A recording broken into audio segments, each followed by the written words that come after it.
Good day mga ka-DIY, mga kasolar. Meron tayo dito smart welder Tiptronic inverter welding machine. Shout out doon sa owner sa nagdala sa atin, kay Sir Rodel Serrano na Valenzuela sector, Meralco, NMS. Time check 9:20 in the morning, December 25, 2025. Merry Christmas sa inyong lahat. Ngayon ay araw ng Pasko. Ito ay dinala ni Sir Del Serrano dito, ang trouble based dun sa na-experience niya, na-encounter niya rito na problema sa welding machine niya ay meron power at walang output. Okay, ipa-plug natin.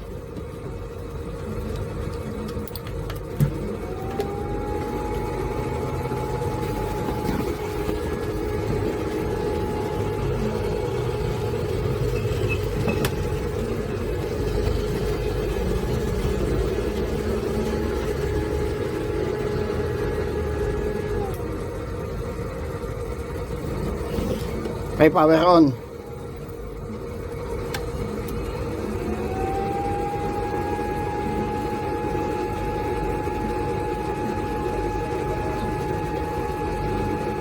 Power off.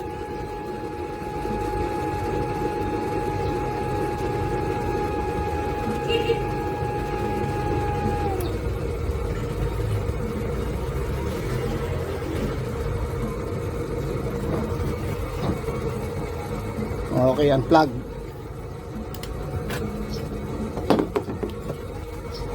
Ang gagawin natin, open natin.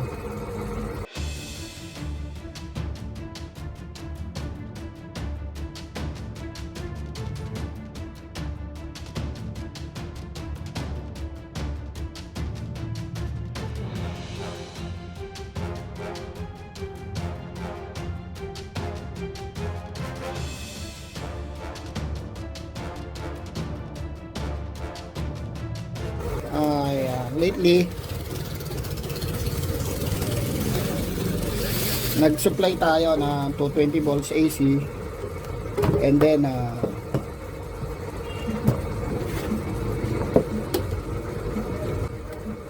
cooling fan na welding machine ay running, meaning good yung ating good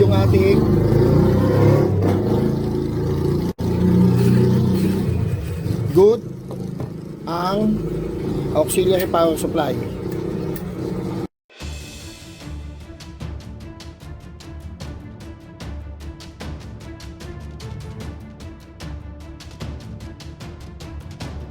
Yung auxiliary power supply ay supply sa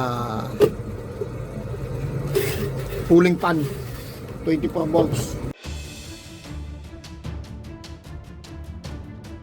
Okay, remove na natin to.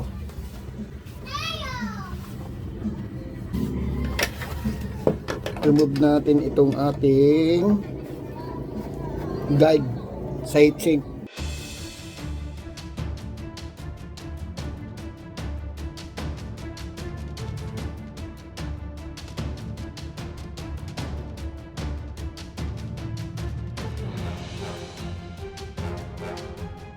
Okay, i-test ulit natin.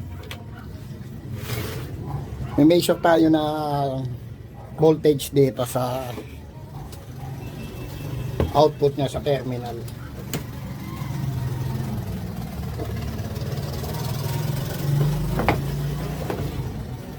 Okay, power on.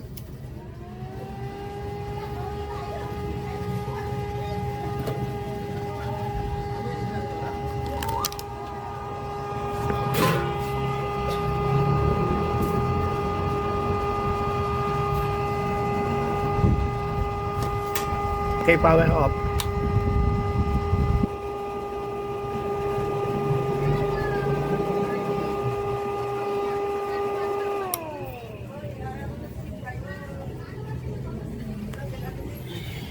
power on.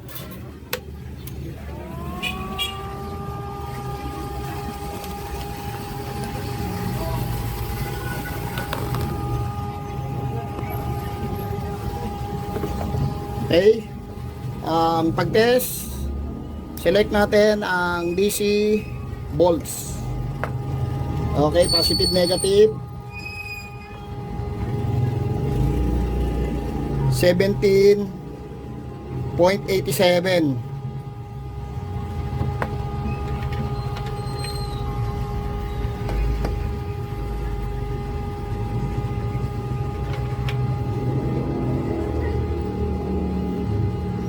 Ano ba yung normal na output dito?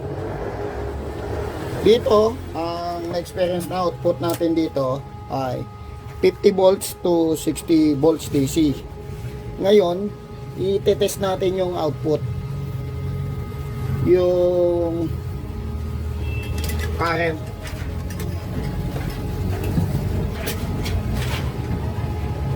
Okay. Install natin itong ating ground. Negative.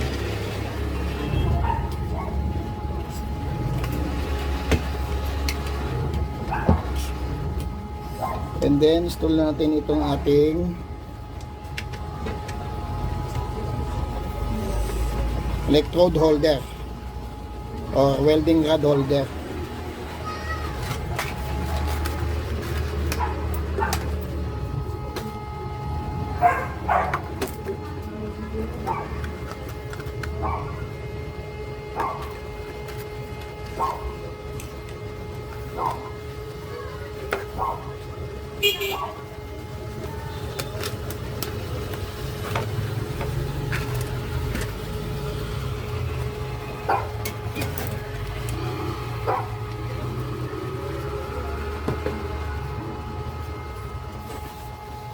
Okay.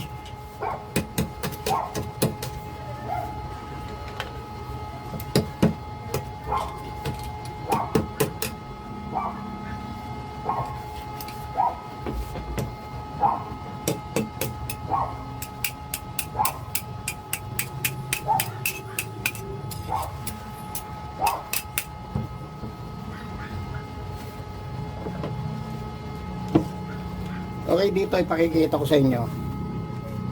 Okay, dito tayo sa DC. Dito meron tayong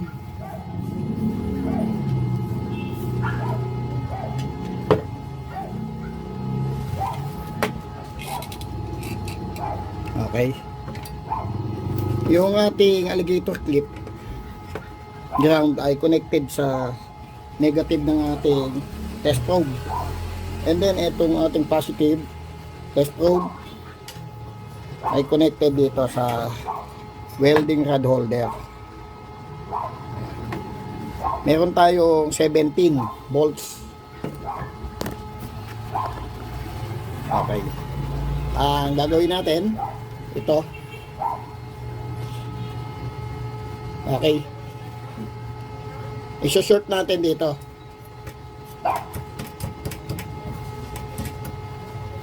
Ayun. Ang nakikita natin dito ay nagbo-voltage drop. Ayan. 17 and then i-short natin yung ating holder, welding rod holder sa ground, sa negative dito sa alligator clip. Magbo-voltage drop 0.286, 87. Okay? Release, ayan. 17.7, 17.8. Okay, short.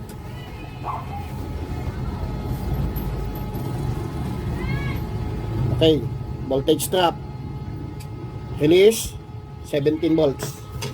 Okay, check natin.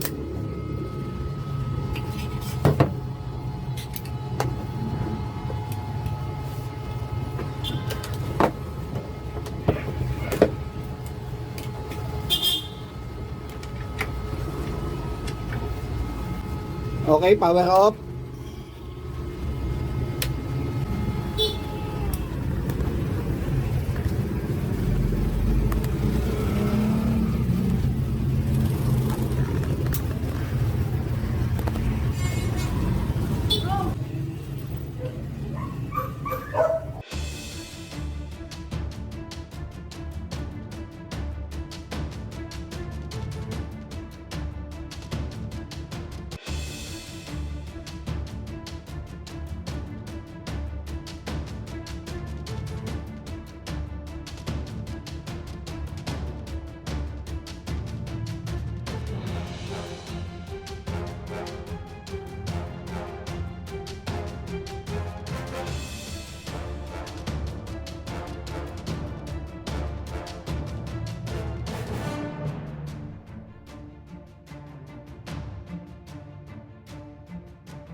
Okay, remove natin ito wire. Ito yellow na connected sa ground. And then ito yung AC.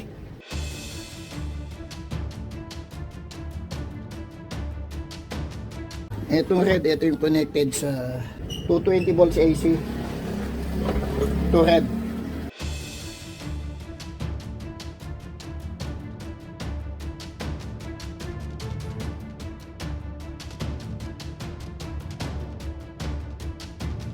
Okay, remove natin itong cooling pan.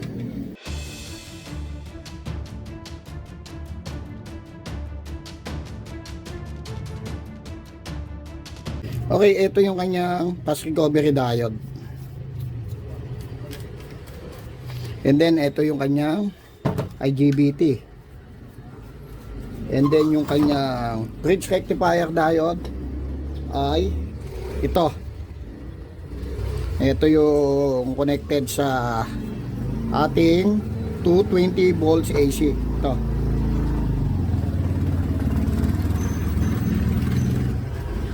STD35S880. Ito yung ating bridge rectifier diode.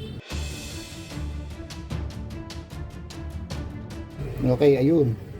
Connected dito sa ating inductor. Ram dito sa terminal ng ating input na 220 volt AC.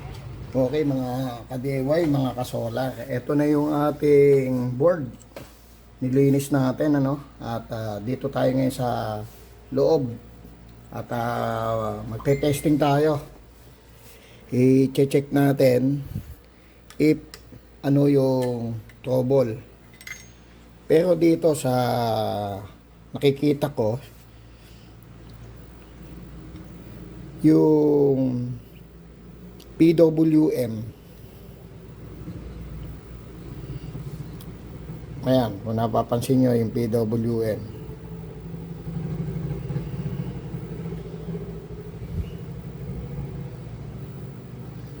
ayan, dami na siyang hinang or meron siyang traces, indication na siya ay ni-repair.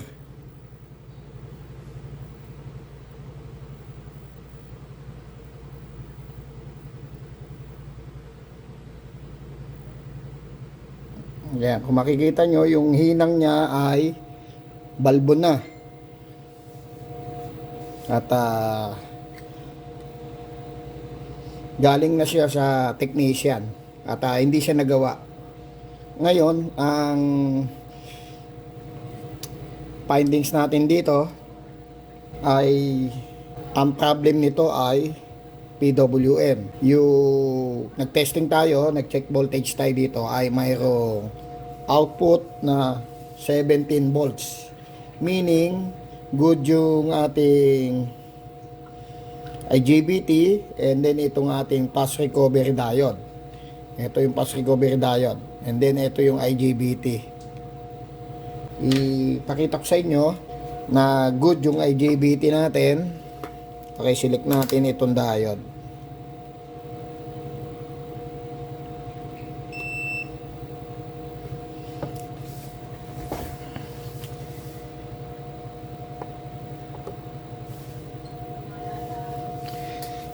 Kukunan natin ang reading, yung IGBT.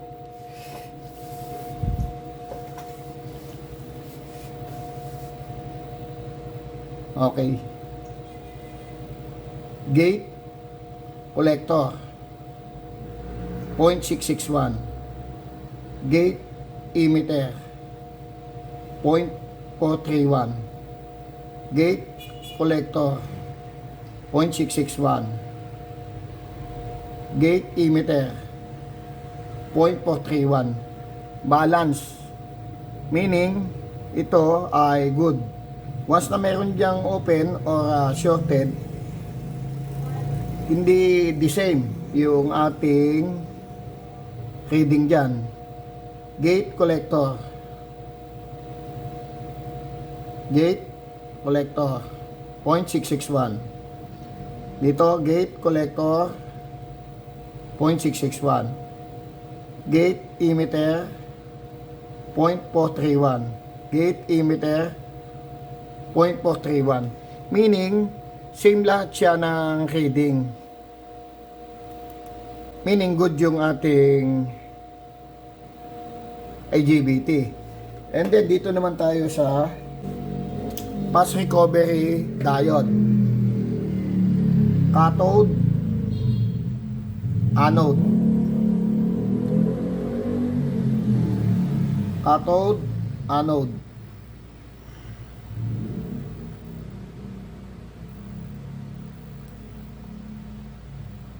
Okay. Wala tayong reading. Okay, reverse natin. Cathode, anode. Okay, good. Cathode, anode. Wala tayong reading. Reverse. Anode, cathode. Okay, meron tayong reading. Same. 0.295. Dito sa kabilang side, sa left side. 0.295. Okay, dito sa kabilang side. Right side.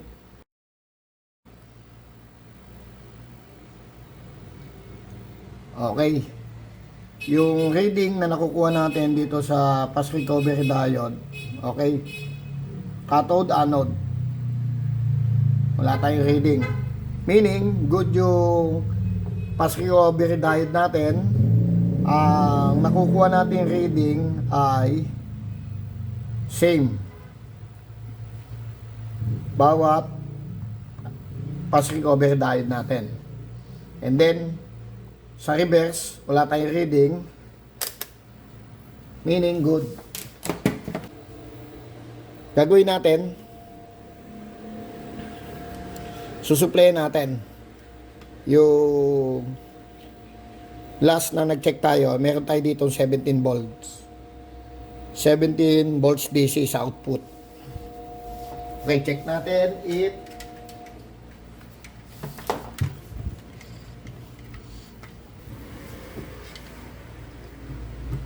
Present pa yung ating 17 volts DC.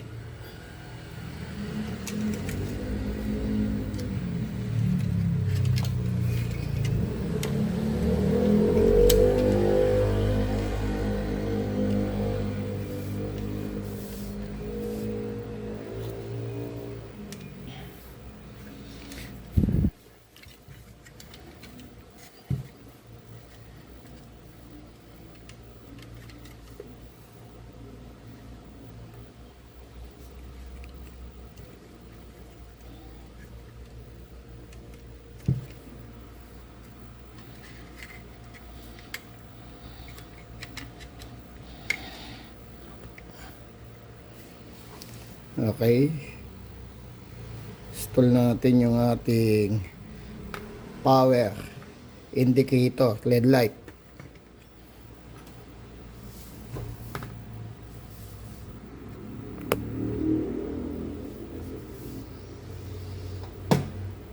Okay, plug natin.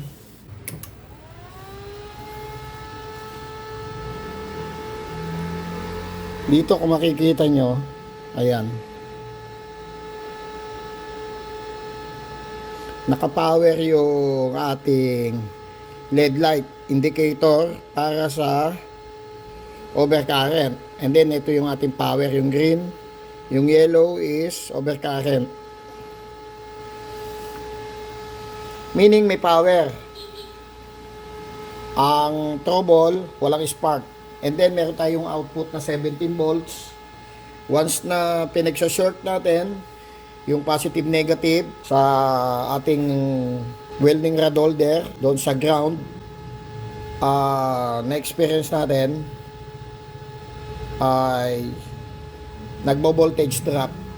Check natin yung output. Set natin sa DC volts.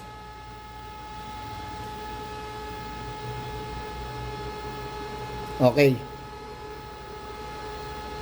Lately, ang na-measure ay 17 volts. At ganun pa rin, meron tayong 17 volt.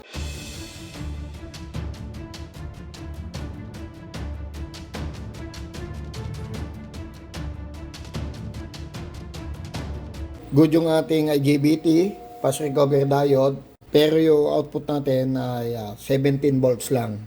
Usually, ang output nito ay 50 volts. Remove natin itong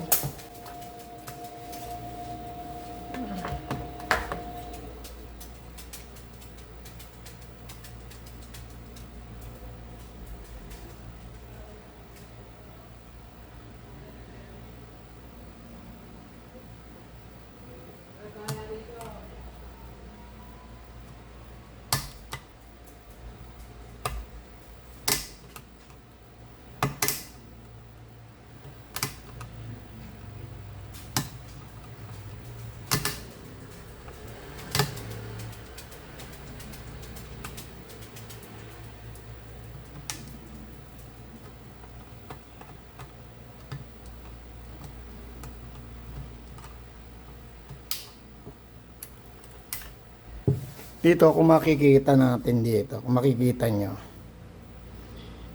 ayan, marami siyang hinang. Ibig sabihin, ito ay nirepair na at hindi naman siya nagawa.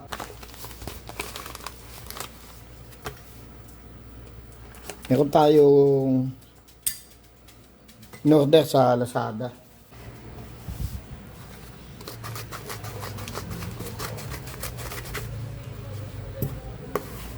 ₱283.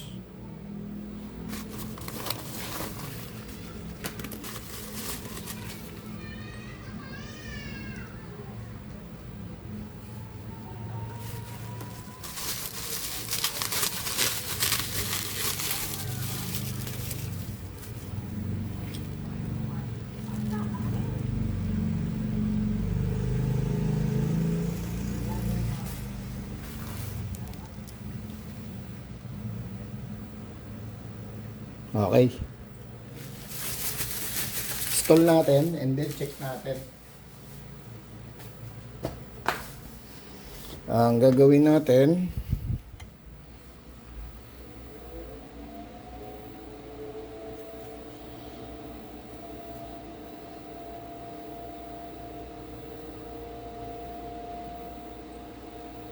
tingnan natin pong check natin if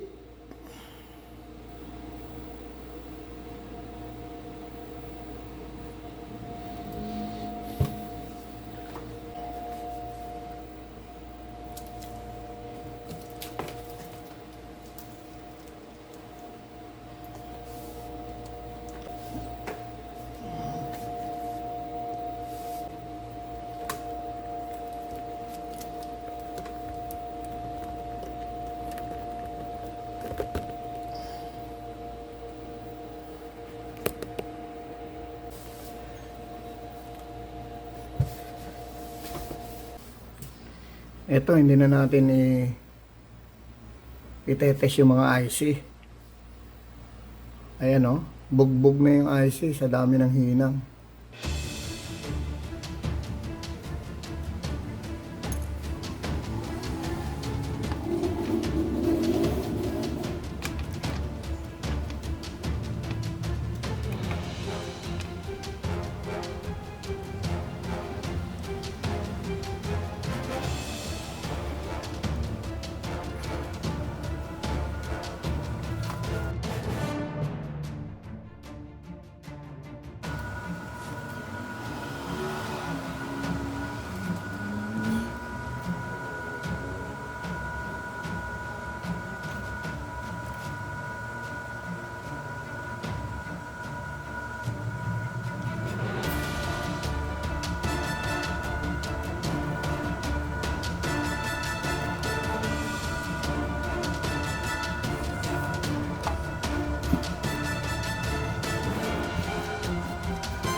Okay, susuplayan natin.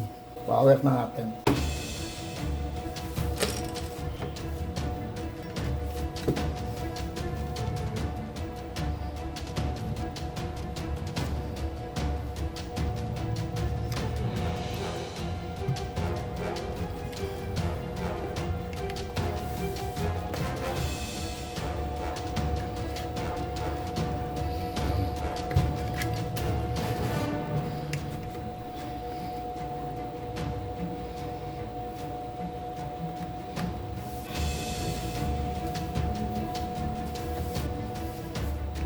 Okay, power on.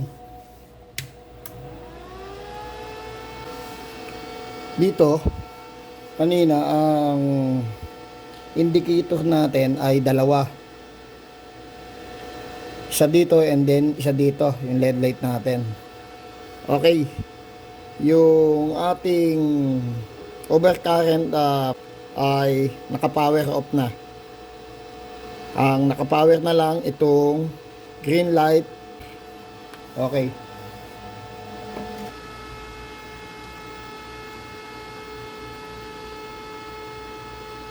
Positive, negative. 99 volts.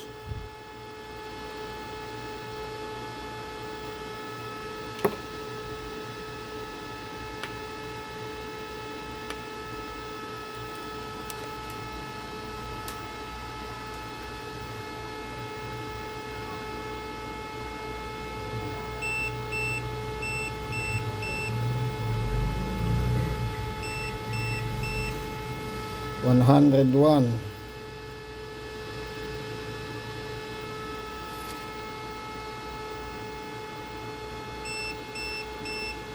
Okay, 99 volts yung output natin. 99 volts DC yung output natin. Okay, okay, install natin itong ating ground.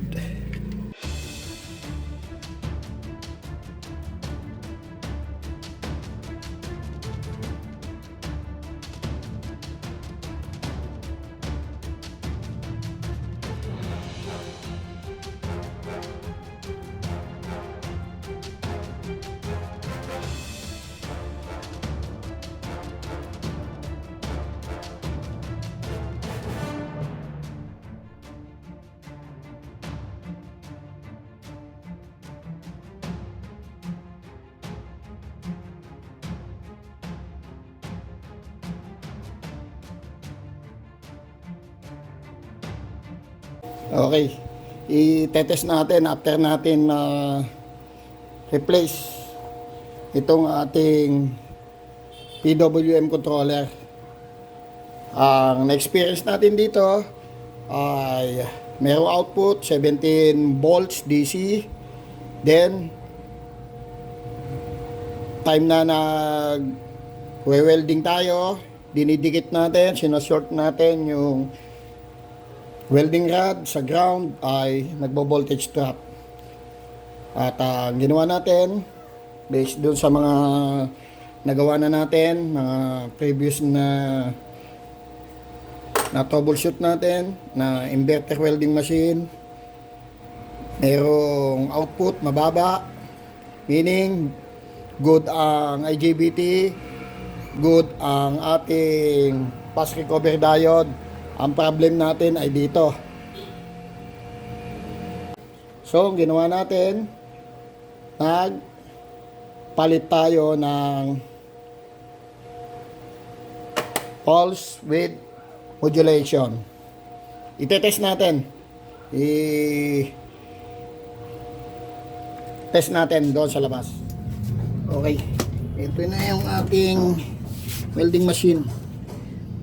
Ito yung ating pinilitan, yung PWM controller. Yung PWM controller natin, yan ang magbibigay ng signal or supply sa gate para mag-switch yung IGBT natin. Yung last na na-experience natin dito, yung IGBT natin yung IGBT ng welding machine ay hindi nagso-switch. Meron tayo nakukuhang voltage na 17 volts, pero yung ating 17 volts ay hindi kayang mag-spark o magbigay ng current para yung ating metal ay magdikit o matunaw, mag-spark.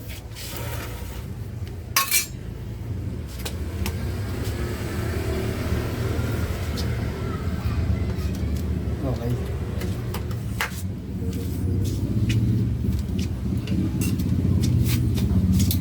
Dito yung ginawa natin ay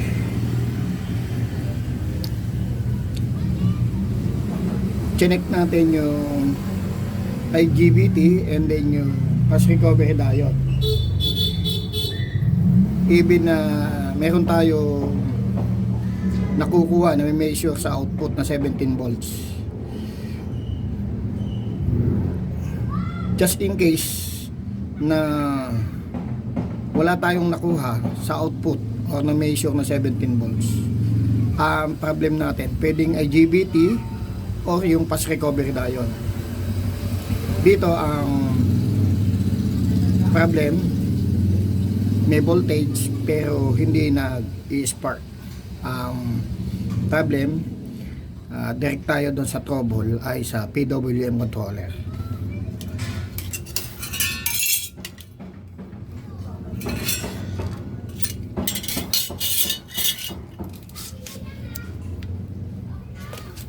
Okay, power on.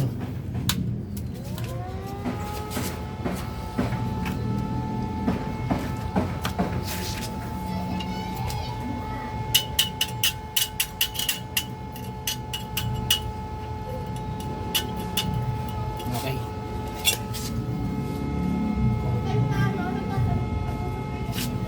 35 ampere.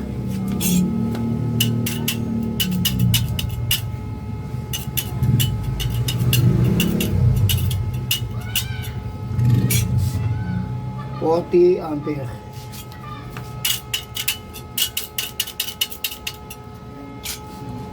50 ampere. Okay. Test natin yung 50 ampere kung kaya mag-weld.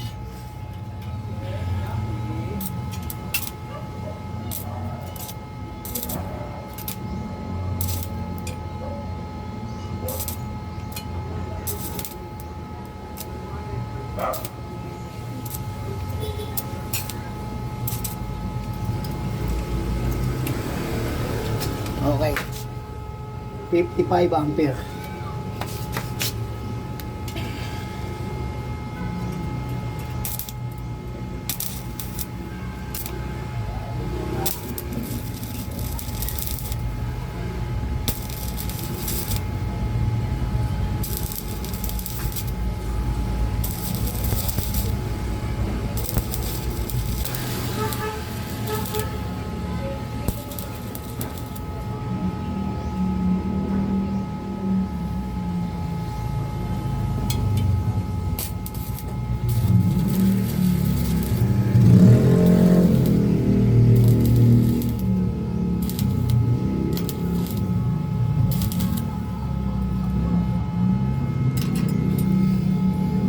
Okay. Maraming salamat at sa mga nanonood, and then at hopefully meron kayong nakuhang kalaman doon sa ginawa natin. Ito, nagpalit tayo ng PWM controller.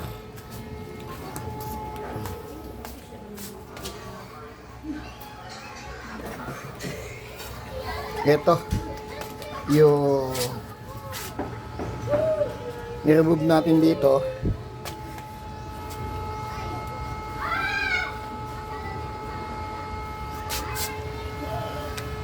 Dito, ito, kung makikita nyo, maraming tama ng hinang. Meaning ito, ginawa na ng technician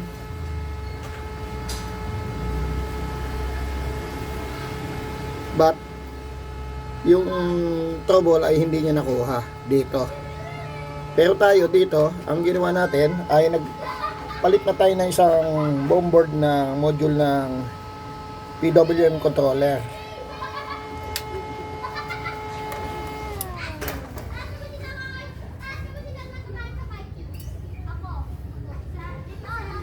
Okay, maraming salamat po at thank you.